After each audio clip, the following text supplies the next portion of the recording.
À la Renaissance, la Loire est une artère de communication majeure pour l'économie du pays. Les acteurs et les bateaux sont divers, les difficultés de navigation sont multiples.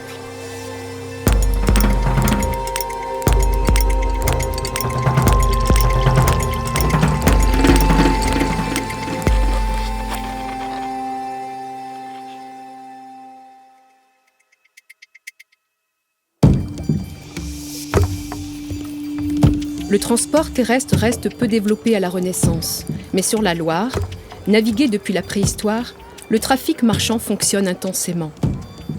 La plupart des commerçants confient leurs marchandises à des voituriers par eau. Ces entrepreneurs de transport exercent de génération en génération, tout comme les simples mariniers qu'ils emploient. Les voyages durent de quelques jours à quelques semaines. Entre Nantes et Orléans, la remontée prend environ 20 jours, la descente, une douzaine. Ces acteurs sont rassemblés depuis le XIVe siècle dans une corporation, la communauté des marchands fréquentant la rivière de Loire et fleuve descendant en Icelle. C'est une sorte de syndicat dont le siège est à Orléans.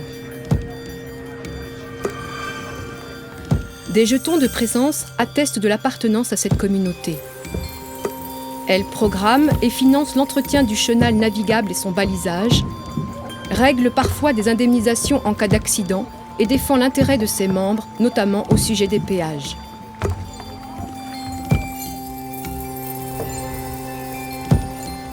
Toutes sortes de bateaux à fond plat et voiles carrées sillonnent la Loire. Mesurant jusqu'à 30 mètres de long, les chalands sont les plus gros bateaux de transport. En l'absence de vent, ils peuvent être halés par des animaux ou même par des hommes. La piautre sert de gouvernail et le bâton de marine, ou la bourde, planté dans le sable, aide également à manœuvrer. La sapine, plus légère, est souvent démontée à la fin d'un unique voyage de l'amont vers l'aval.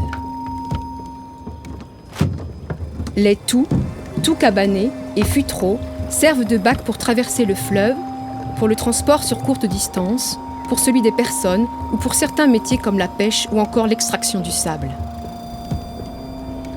Naviguer sur la Loire est difficile.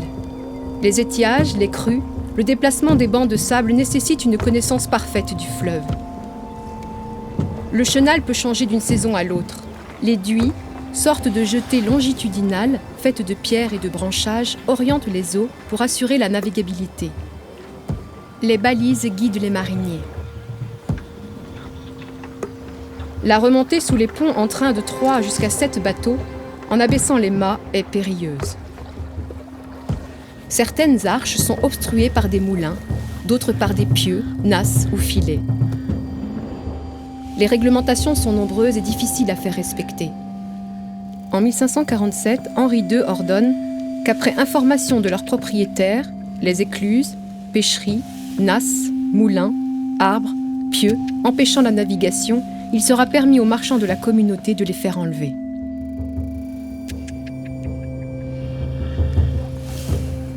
Mis en place par des seigneurs, des communautés religieuses ou des villes, les péages sont nombreux. En 1505, Louis XII supprime ceux instaurés depuis moins de 100 ans. Pour autant, à la fin du XVIe siècle, on en dénombre environ 120 sur la Loire, de Roanne à Nantes.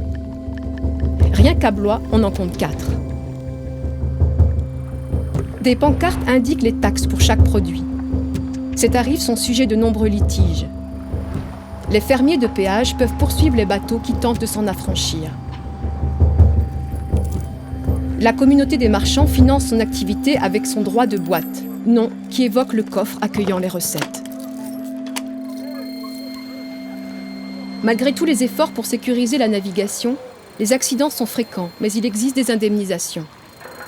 Ainsi, en 1507, 15 livres tournois sont payés à Benoît Missier, marchand de Nevers, pour le dédommager du chargement de blé et d'orge qu'il perdit au mois d'avril au droit de Larille, paroisse de Saint-Benoît-sur-Loire, à cause de 2 moulins qui étaient sur la voie des Chalands.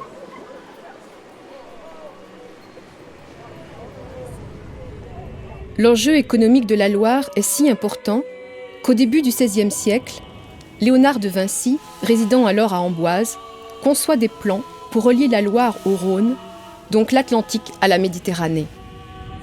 Ce projet ambitieux ne se réalisera qu'à la fin du XVIIe siècle, mais avec le canal du Midi.